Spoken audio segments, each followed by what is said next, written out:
ہماری آج کی کہانی ہے دھوبی کا گدھا۔ ہارون ایک چھوٹا سا لڑکا تھا جو کراچی پاکستان کا سب سے بڑا شہر ہے اور بندرگاہ ہے کے بیرونی علاقے کے ایک گاؤں میں رہتا تھا۔ ہارون اپنے گاؤں کے چھوٹے سے پرائمری اسکول میں پڑھنے جایا کرتا تھا جو کہ اس کے گھر سے کوئی 1 میل کے فاصلے پر تھا۔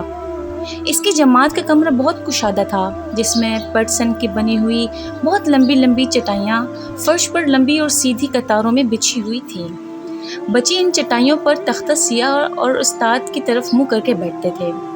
بچوں کے لیے کوئی میز اور کرسیاں نہیں تھی، صرف ایک ڈیسک کمرے میں سب کے سامنے کی طرف تھا جو کہ صرف استاد کے استعمال میں تھا۔ وہاں ایک طرف ایک الماری بھی تھی جس میں بچوں کی کاپیاں اور کتابیں وغیرہ رکھی ہوئی تھی۔ ان چند چیزوں کے علاوہ اس کمرے میں کوئی فرنیچر نہیں تھا۔ ان دنوں میں گاؤں کے چھوٹے اسکولوں میں عام طور پہ یہی طریقہ ہوتا تھا۔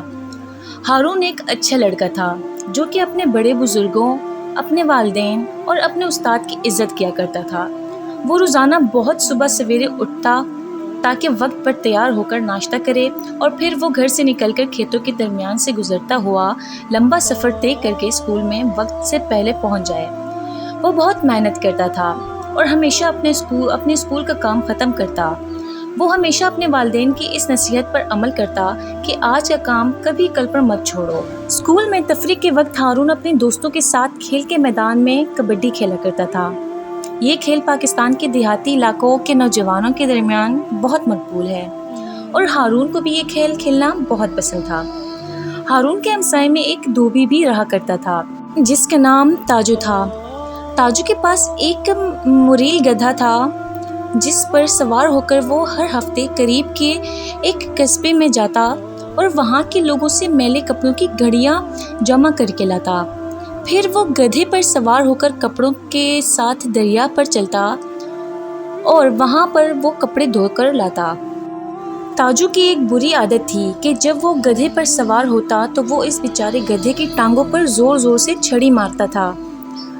تب وہ گدھا ایک بھیانک سی آواز نکالتا تھا اور ساتھ ہی تاجو اپنا اور بھاری گٹھڑیوں کا بوجھ بھی اس پر لادے ہوئے ہوتا تھا۔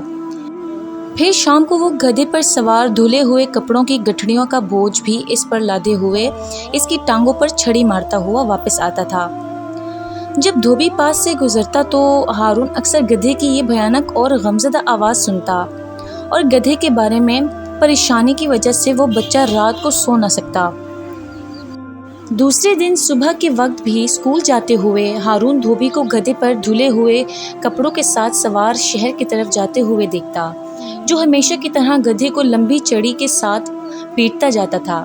بیچارہ چھوٹا سا لڑکا اکثر بہت غور و فکر سے دیر تک اس کے بارے میں سوچتا رہتا کہ کس طرح اس گدھے کو تاجو کے مار پیٹ سے بچایا جائے، مگر کبھی بھی کوئی منصوبہ اس کی سمجھ میں نہیں آیا۔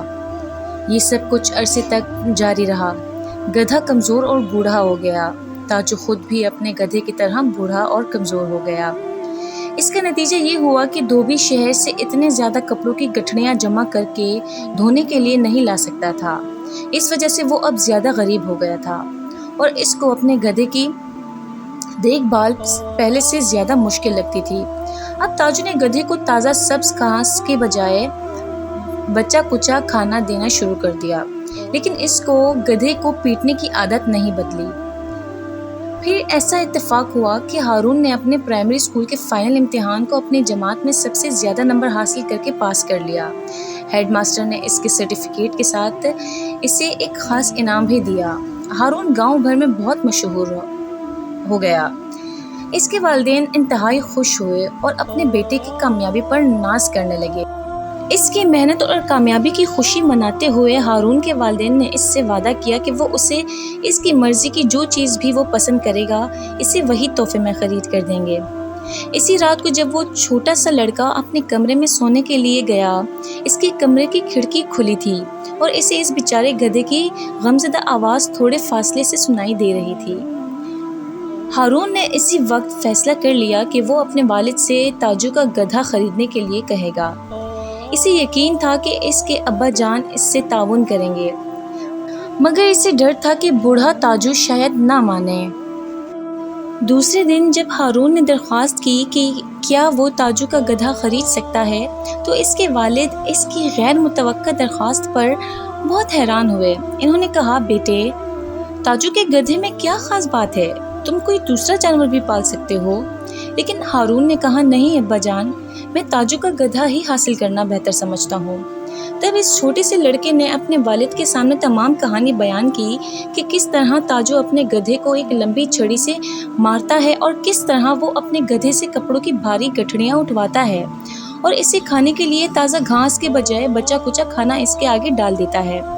ہارون نے اپنے والد کو وضاحت کر کے بتایا کہ کس طرح وہ عرصے سے بیچارے گدھے کو اس سخت ظلم سے بچانے کی خواہش رکھے ہوئے تھا۔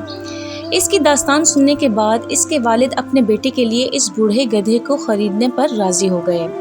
اس طرح دوسری روز صبح ہارون اور اس کے والد تاجو سے ملنے گئے اور انہوں نے دھوبی سے پوچھا کہ کیا وہ اس کا گدھا خرید سکتے ہیں۔ تاجو کو اس درخواست پر بہت تعجب ہوا۔ تب وہ سوچنے لگا کہ اس کا گدھا کتنا بوڑھا اور کمزور ہو چکا ہے اور اسے کھلانا پلانا اور اس کی دیکھ بھال کرنا اب کافی مشکل ہو گیا تھا۔ پھر تاجو اچھی قیمت حاصل کرنے کے لیے کچھ دیر بحث کرنے کے بعد اپنے بوڑھے گدھے کو باپ بیٹے کے ہاتھ بیچنے پر راضی ہو گیا۔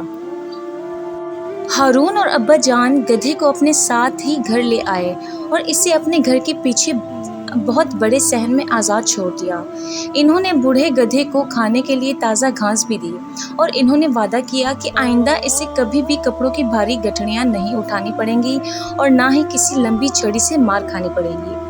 ہارون نے ہمیشہ گدھے کی دیکھ بھال کی پوری کوشش کی اور باوجود اس کے کہ وہ گدھا بہت ہی بوڑھا تھا مگر وہ جلد ہی طاقتور اور صحت مند ہو گیا۔ وہ چھوٹا سا لڑکا بہت خوش تھا کیونکہ وہ یہ دیکھ سکتا تھا کہ گدھا اپنے نئے گھر میں کتنا خوش تھا اور اب ہارون کو کبھی بھی اس کی وہ انتہائی غمزدہ آوازیں نہیں سننا پڑیں گی، کبھی نہیں۔ تو اس کہانی سے ہمیں یہ سبق ملتا ہے کہ ہمیں سب کا احساس کرنا چاہیے۔ ہم انسان ہیں تو اس کا مطلب یہ تو نہیں ہے کہ جانوروں کو تکلیف نہیں ہوتی یا ان پر بوجھ نہیں ہوتا۔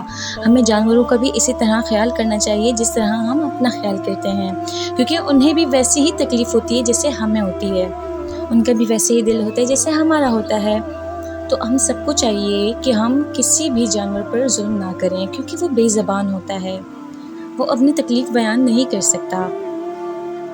ایسی مزید کہانیاں سننے کے لیے ہمارے چینل کو سبسکرائب کریں۔ شکریہ۔